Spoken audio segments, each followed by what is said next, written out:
আসসালামু আলাইকুম রাহমাতুল্লাহি ওয়া বারাকাতুহু। সম্মানিত দর্শক, আজকে আপনাদের মাঝে আলোচনা করব ৫ ওয়াক্ত নামাজের সময়সূচি, তাহাজ্জুদ, সেহরির শেষ সময়, ইশরাক, চাঁদের নামাজের সময়সূচি, ইফতারের শেষ সময়, নামাজের নিষিদ্ধ অক্তসমূহ, সূর্যোদয়ের সময় থেকে প্রত্যেকটা জেলা বিভাগ হলো নামাজের সময়সূচি। তো আজকে বুধবার ২১শে জানুয়ারি ২০২৬ ইংরেজি, ৭ই মাঘ ১৪৩২ বাংলা, ১ শাবান ১৪৪৭ হিজরি।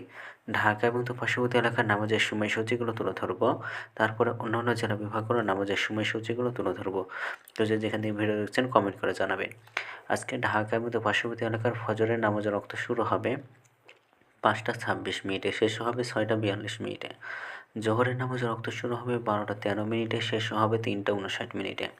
আসরের নামাজের রক্ত শুরু হবে ৪টায়, শেষ হবে ৫টা ১৯ মিনিটে।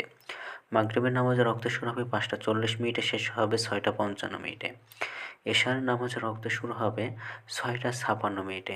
এশার নামাজের রক্ত শেষ হবে ভোর ৫টা ২০ মিনিটে। আজকের ঢাকা এবং তার পার্শ্ববর্তী এলাকার সেহরির শেষ সময় হলো ৫টা ২০ মিনিটে। আর আজকের ইফতারের সময় সন্ধ্যা ৫টা ৪০ মিনিটে। আজকের নফল নামাজের উত্তম সময় ইশরাকের রক্ত সকাল ৬টা ৫৭ মিনিট থেকে ৮টা ৪৮ মিনিট পর্যন্ত। চাঁদের রক্ত সকাল ৮টা ৪৯ মিনিট থেকে ১২টা ৬ মিনিট পর্যন্ত এবং তাহাজ্জুদ নামাজের রক্ত উত্তম সময় রাত ১০টা ২১ মিনিট থেকে ৫টা ২০ মিনিট পর্যন্ত।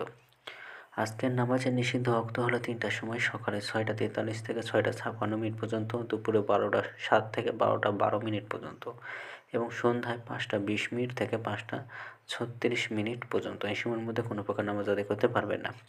এছাড়াও ঢাকার মধ্যে পার্শ্ববর্তী এলাকার নামাজের সময়সূচি এখন আলোচনা করব বিভাগীয় শহরের জন্য উল্লিখিত সময়ের সঙ্গে।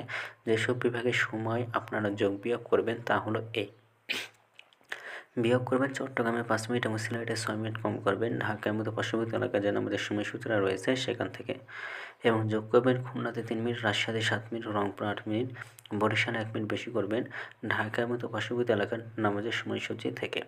তো আজকের ভিডিওটি এই পর্যন্ত ছিল। আর এই সূত্রজ্ঞান নিয়েছে ইসলামী ফাউন্ডেশন থেকে। ভিডিওটি ভালো লাগলে অবশ্যই চ্যানেলটি সাবস্ক্রাইব করে পাশে থাকবেন। ধন্যবাদ সকলকে। আসসালামু আলাইকুম রহমতুল্লাহ।